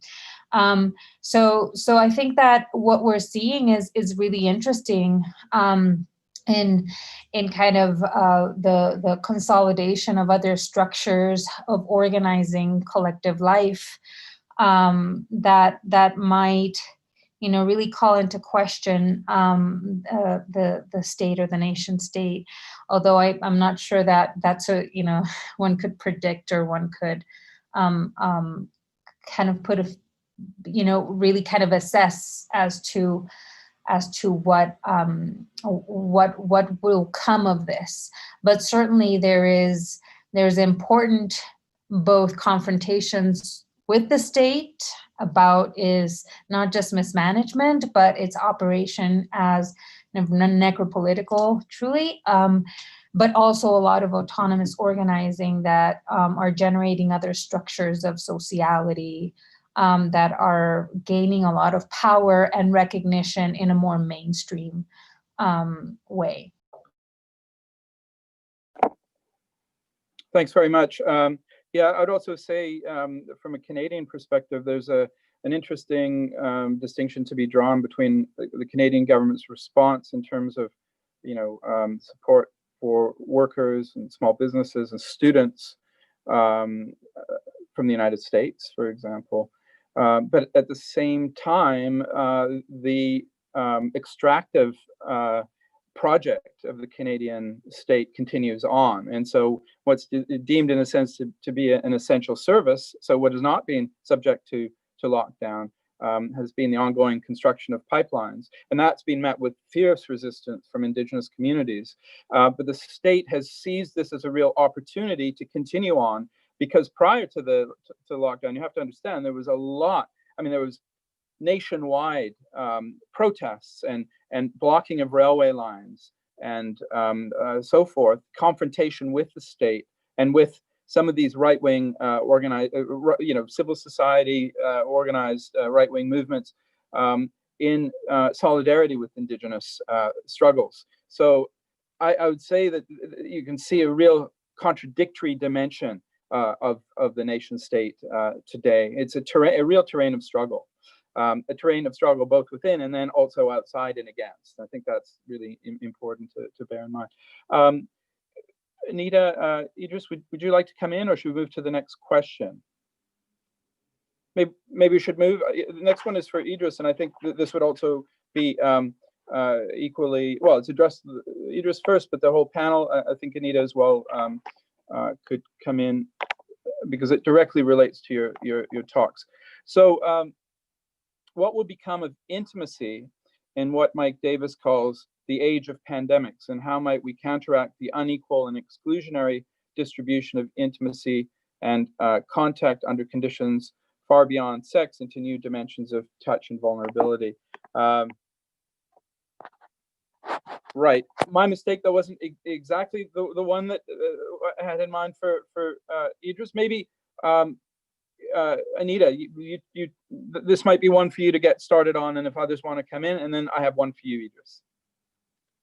Yeah, I mean, I think it's a really important question, and it's such a complicated question, right? Because it's so culturally and historically specific right at this moment. I mean, I don't know that we can see general patterns of what's happening with intimacy. I mean, I've been tracking what's happening in the United States. I've been tracking what's happening in Italy and then some other places, you know, and I see patterns because a large proportion of the world is you know, under quarantine, under social distancing, and yet we see, and I think Rocio's talk was really such an amazing testament and you know, exploration of how, in fact, what anyone does with these constraints is really can be so variable, right? I mean, what we see in the United States, which, you know, I think translates politically too, in the sense of here we have like this situation in which people are deprived of contact in general, except maybe those who are, you know, who are essential workers, but are still deprived of contact because they're, you know, it's not like you know, going to work as an essential worker is really giving you a high level of physical contact. It's complicated, obviously. But like, you know, in the United States, I see this explosion really of what's happening on the right here in terms of people wanting to go out into the streets without masks, right? In this kind of necropolitical way to in a way as being this weird expression of a kind of erotic desire, right? A desire to be together, to congregate, gone awry, right? Very much a desire for intimacy gone very much awry. And then you have, you know, a large, you know, I don't know how much of the population, but a decent bit of the population staying inside, right? Following the quarantine orders and remaining under social isolation. You can see then how the explosion of these energies, how they're working here. And yet I think the counterpoint to what Rocio was talking about in Puerto Rico is so interesting in the sense of it really kind of explodes the double bind that you're seeing in the United States around agency, in the sense of there isn't the movements that Rocio was describing are really kind of bringing, in a sense, bringing that desire for intimacy and solidarity into the public realm within those constraints through an articulation of needs and through an articulation of this desire to thrive, as you were saying, against these dominating tendencies of the state and policies of the state.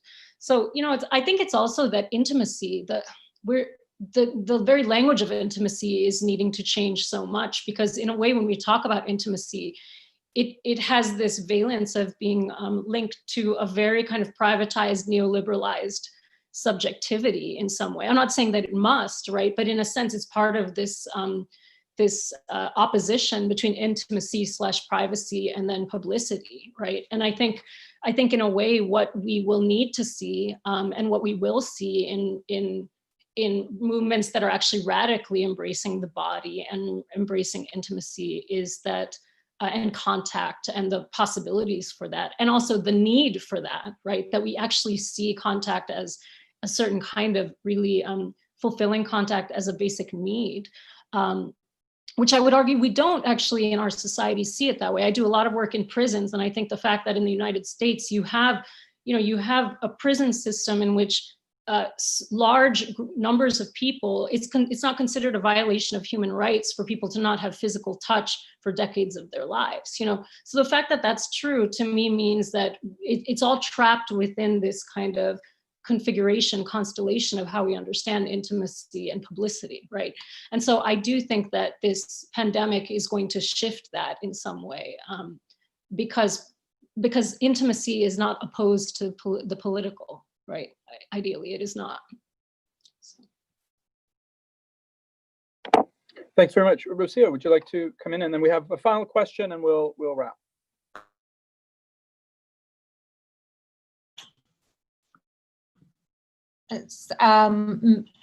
So I don't have much more to add to. I think that what Anita's saying is really insightful.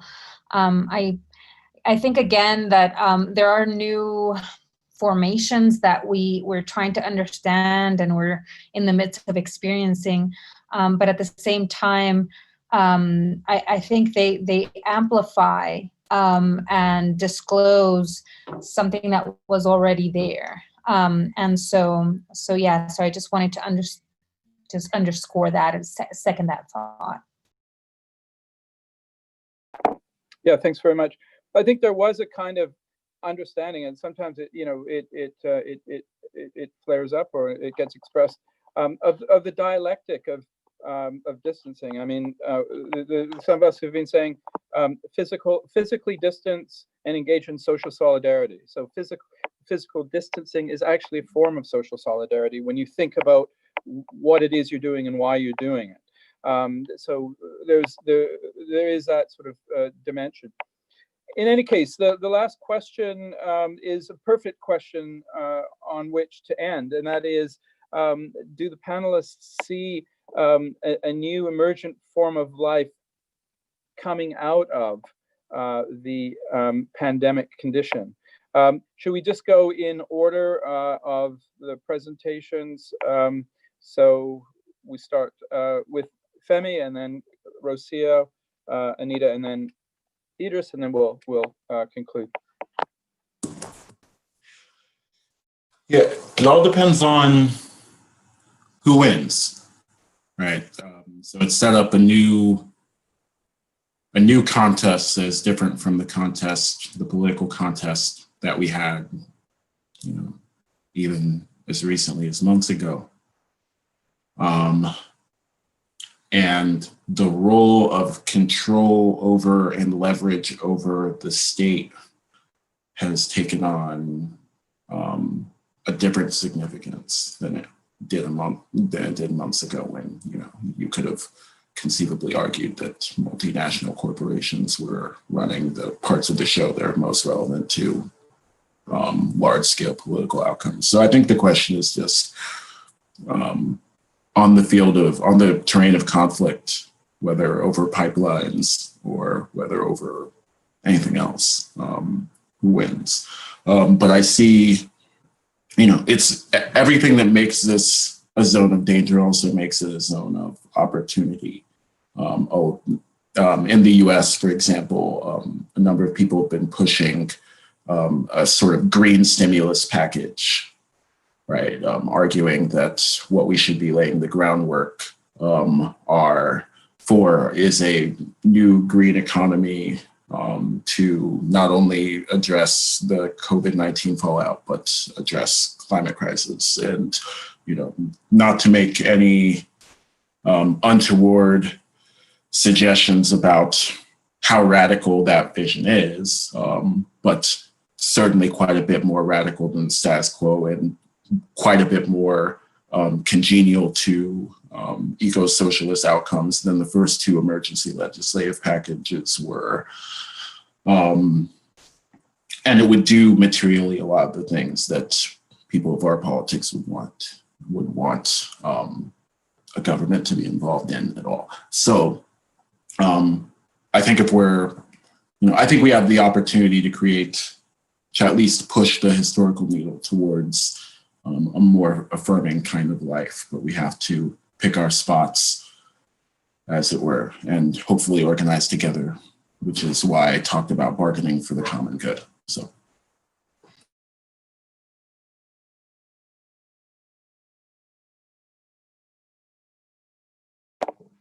Rocio, are you good to go? Yeah. Yeah. So there's some talk about there's some folks have been wondering when we're going back to normal, and some folks have replied that we don't really want to go back to normal, but in conversations,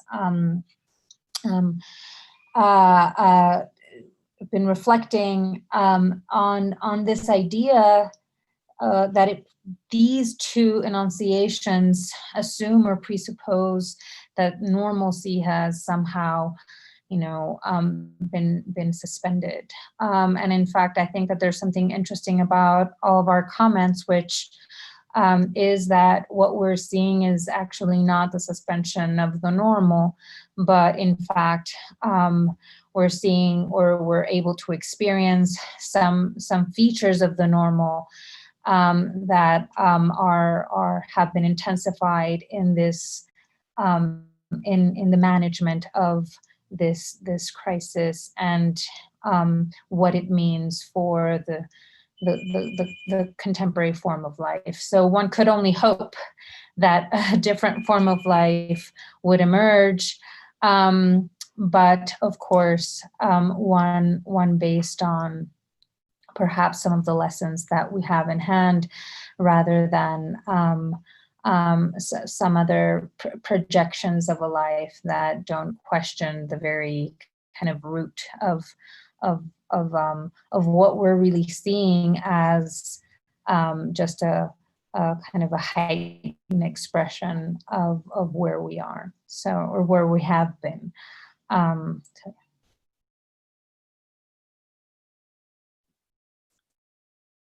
Yeah, I mean, I think what Rocio says about, and I think how really in general, I think that has been a theme of the panel, this idea of, the intensification of the normal is something that it's like we can put our societies under a microscope during this time, and in fact see the tendencies that were already existing, bursting them at the seams, that there are inequalities, and those inequalities are vastly more visible now. There were deprivations, and those deprivations, whether they be economic or social and psychological, are so much more in view now, more than that we see that this isn't something normal. This, in fact, I've experienced this fact of social isolation as being hyper normal, in the sense of that, in a way, it really shows us the potential atomization that is really always there in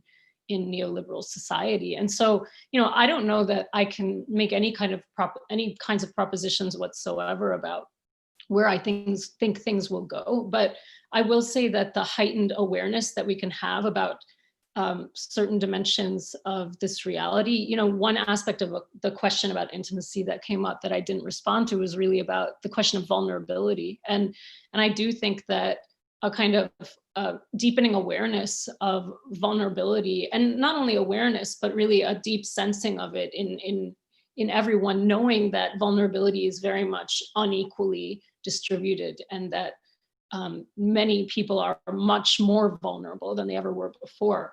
But I think that even on the part of maybe those who really haven't experienced much financial or economic vulnerability, or vulnerability in their health in their lives, are being forced to confront that and through this very idea of the weaponization of the body that happens in the midst of a pandemic.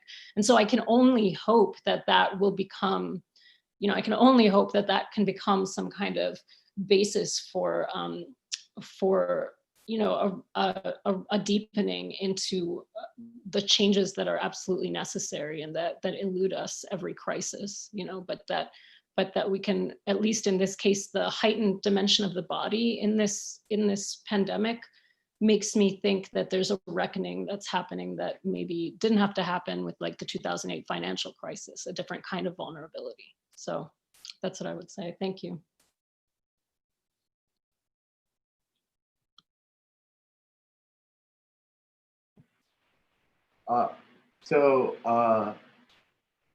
At least for me, I think it's pretty hard to tell what forms of life will emerge from the current crisis. But I agree with Anita that I think that if no sort of resistance comes out of this, then it's going to be a lot of the same and exacerbate this kind of insular, atomized worldview that was already prevalent within at least what I want to say like the included parts of society, and maybe exacerbate another way, the really desperate kind of conditions of existence of the excluded on the other hand.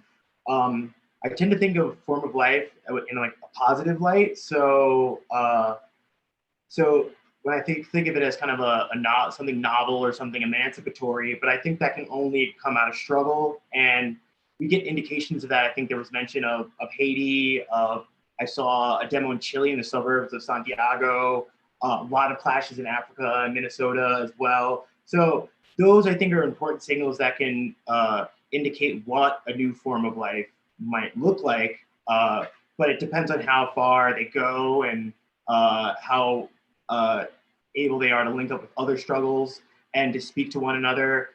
Now, so I think social antagonism is the only way. I forget who says this, but it's an early member of the workers' movement used to say that the new and the novel and what happens next, revolutionaries or thinkers are always going to be anticipating these things, but they're always going to be the last to know, but they should be the first to get involved. So I think that kind of sums up how I want to look at it.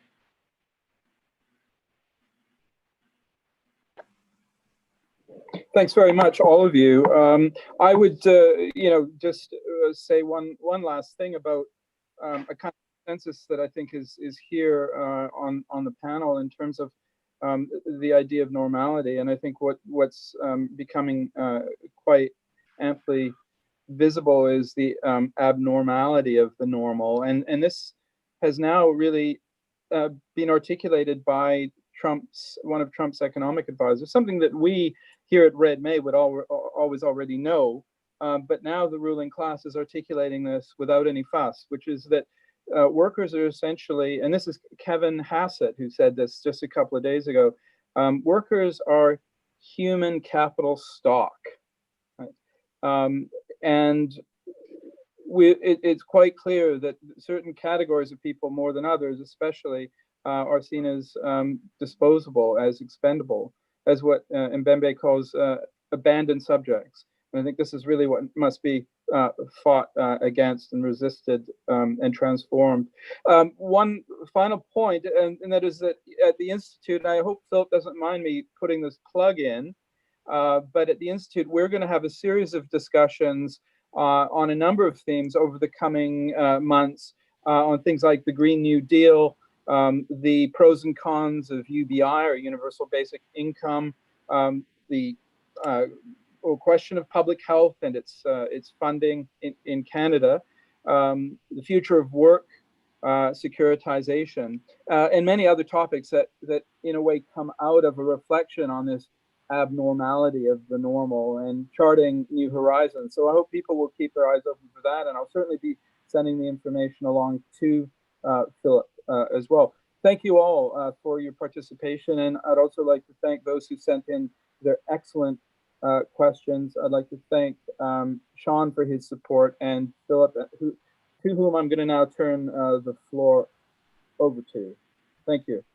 Yeah, thanks very much, all of you. It was a great discussion, and I agree with your analysis that this brings forward or stylizes these tendencies that are already there, but are now, blown up into cinemascope so everybody can see them.